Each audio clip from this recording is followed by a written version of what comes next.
Накануне в сети интернет появилась информация об отравлении воды в Назране и Назрановском районе. По соцсетям распространились аудиосообщения от лица якобы сотрудников БАК-лаборатории и директора одного из общеобразовательных учреждений региона, которые настоятельно рекомендуют не употреблять воду из-под крана. Также они советуют не пускать детей в школу для их же собственной безопасности. Между тем, Минздрав Ингушетии сообщает, что никаких жалоб и обращений со стороны жителей республики по этому поводу за минувшие сутки не поступало. Ситуацию прокомментировали в Роспотребнадзоре и администрации Назрани.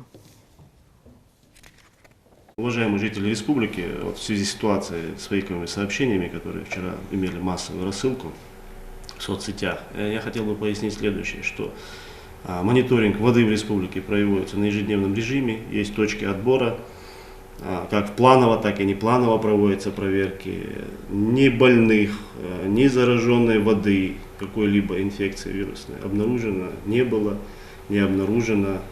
Вся эта ситуация, связанная с заражением якобы воды, это все фейковая информация.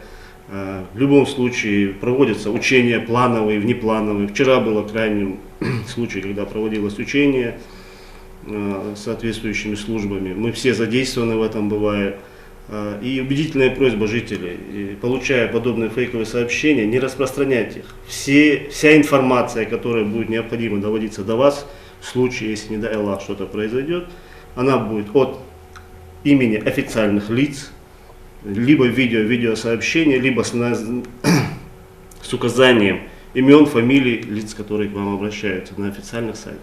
6 числа текущего месяца 10:20 на официальный сайт администрации города Назрань, мэр Собака 2006 год, поступило сообщение. Сообщение было следующего характера, что все школы города Назрань находится большая концентрация вредных веществ и другого рода угрозы.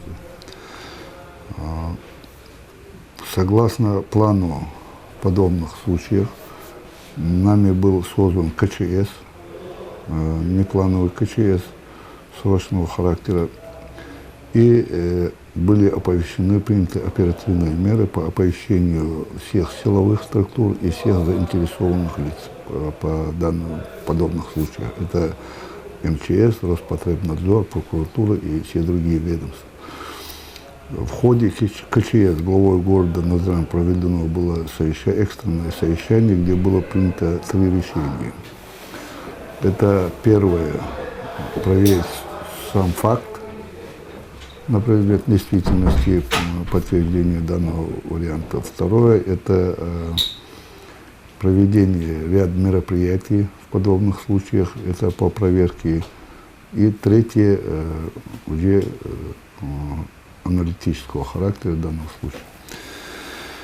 И силами МЧС и ГОВД, Следственного комитета республики и ФСБ мы провели, и администрация провели ряд рейдовых мероприятий всех школ города Назрань на предмет проверки данного информации. И плюс тут же были приняты решения проверить и дошкольное образование, независимо государственных или частных ведомств.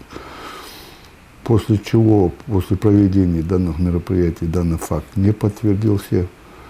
То есть были взяты, проверены и пищевые продукты, был проверен во всех школах пищевой блок, были проверены на предмет отравления, были проверены, взяты пробы и самого кислородного состояния в школах, то есть Роспотребнадзором, и на предмет взрывчатых веществ ГОВД и Следственный комитет ФСБ провели то есть подобные мероприятия. Данный факт не подтвердился, и мы, естественно, согласно протоколу КЧС, доложили и выложили на сайт администрации, что данный факт не имеет под собой никаких оснований. Причин для паники или же беспокойства нету, поскольку все школы проверены, по оперативным данным мы и выложили всю информацию. Ну и ближе уже к вечеру было поступлено следующее сообщение, это уже на WhatsApp, на телефон населения, что вода в городе Назрань была отравлена, то есть отравлена, и вот такого рода информация. Конечно, та информация была тоже проверена, и эта информация не является действительностью. Тем более, что нами были разосланы письма за подписью главы города о принятии мер, дополнительных усилительных мер по охране объектов энергоресурсов. То есть это «Газпром», МРСК и Ингушрегионводоканал. То есть сейчас, пользуясь данным услугами телевидения республики, мне бы хотелось отметить, что подобные основания в нашей республике, в городе Назрань, не имеют никаких оснований. Это не что более, кроме как информационный экстремизм или терроризм, как это называется.